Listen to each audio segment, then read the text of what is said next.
হাফেজ মাওলানা আব্দুল আল কাউসার আলোচনা করবেন। কেমন আছেন আপনারা সবাই? আল্লাহ তাআলার দরবারে শুকরিয়া আদায় করি যে আল্লাহ তাআলা আমাদের এই গোলাপের চরচাঙ্গাকান্দিতে আজকের এমন একটি সুন্দর কোরআনের বাগান সাজানোর তৌফিক দান করেছেন। পড়ি আলহামদুলিল্লাহ, পড়ি রব্বানা লাকাল হামদ হামদান কাসীরা তাইয়িবান মুবারাকান ফীহ। আমি চাঙ্গাকান্দিতে এর আগে একবার এসেছি, তবে এইখানে প্রথম।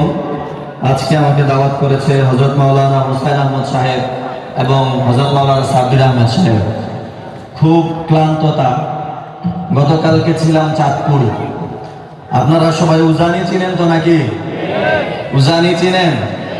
আচ্ছা, গতকাল দ্বিতীয় দিন আমি উজানি মাহফিলে জমার আগে আলোচনা করেছিলাম। সেখান থেকে প্রোগ্রাম শেষ করে আবার ঢাকার কেরানীগঞ্জে ছিলাম।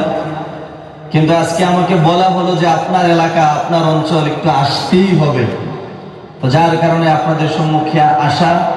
আর সবচেয়ে বড় বিষয় হচ্ছে আপনাদেরকে দেখে আমার অনেক ভালো লাগতেছে, আলহামদুলিল্লাহ। আমরা এখানে বলেন কার জন্য এসেছি? দুনিয়ার কোনো চাহিদা আছে? জোরে বলেন আছে। আমরা ভালোবাসি কাকে?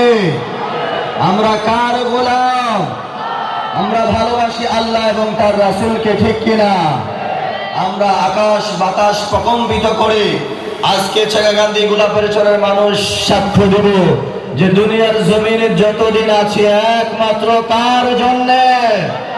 আল্লাহর নামে একটি তাকবীর হবে, নারে তাকবীর, নারে তাকবীর। আল কোরআনের আলো, আল হাদিসের আলো, নারে তাকবীর। মাশাআল্লাহ। আল্লাহ তাআলা গোলামদের উচ্চ